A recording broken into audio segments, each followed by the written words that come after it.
How did Kemi Badenoch intentionally mislead the House just simply for clicks? What I mean is, during her first PMQs as leader of the opposition, she spent her first few questions thinking she had a bit of a zinger with David Lammy's tweets speaking the truth about the orange one.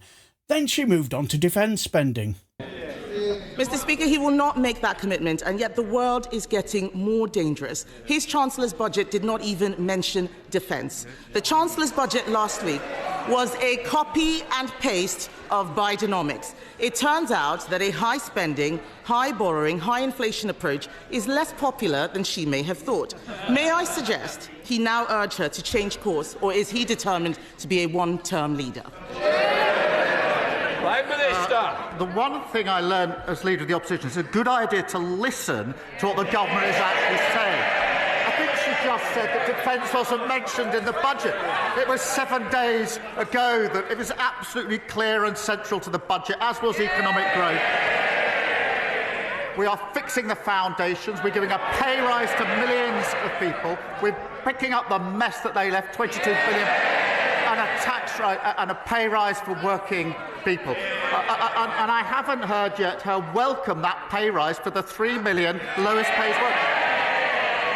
Does she now welcome it to stick to her previous policy that it's excessive? Kemi Badenoch.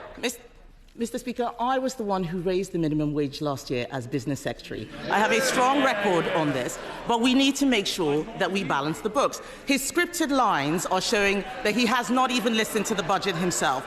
Well, after watching our treacherous Shadow Home Secretary, the Pritster, looking like she's going to start sucking her thumb and thinking, where is my comfort blanket gone? I kept thinking, is Kemi Badenoch on drugs? Even I remember the bit about Rachel Reeves' speech on defence in the budget. Also, there was a point of order by the Leader of the House, Lucy Powell, about this.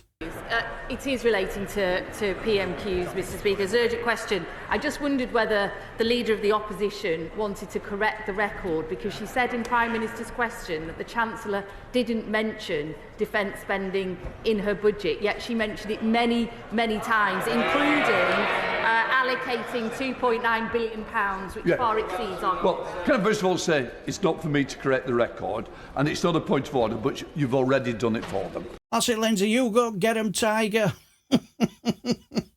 Also, if you're still convinced that defence wasn't mentioned in the budget, well, here's what Rachel Reeves actually said. There is no more important job for government than to keep our country safe. And we are conducting a strategic defence review to be published next year. And as set out in our manifesto, we will set a path to spending 2.5% of GDP on defence at a future fiscal event. Today, I am announcing a total increase to the Ministry of Defence's budget of £2.9 billion next year, ensuring that the UK comfortably exceeds our NATO commitments and providing guaranteed military support to Ukraine of £3 billion per year for as long as it takes. Last week, alongside my right honourable friend, the Defence Secretary, I announced in addition to this, further support to Ukraine, on top of our NATO commitment, through our £2.26 billion contribution to the G7's Extraordinary Revenue Acceleration Agreement, repaid using profits from immobilised Russian sovereign assets. So there you have it. Conclusive proof that our Kemi Badenoch was talking out of her arse.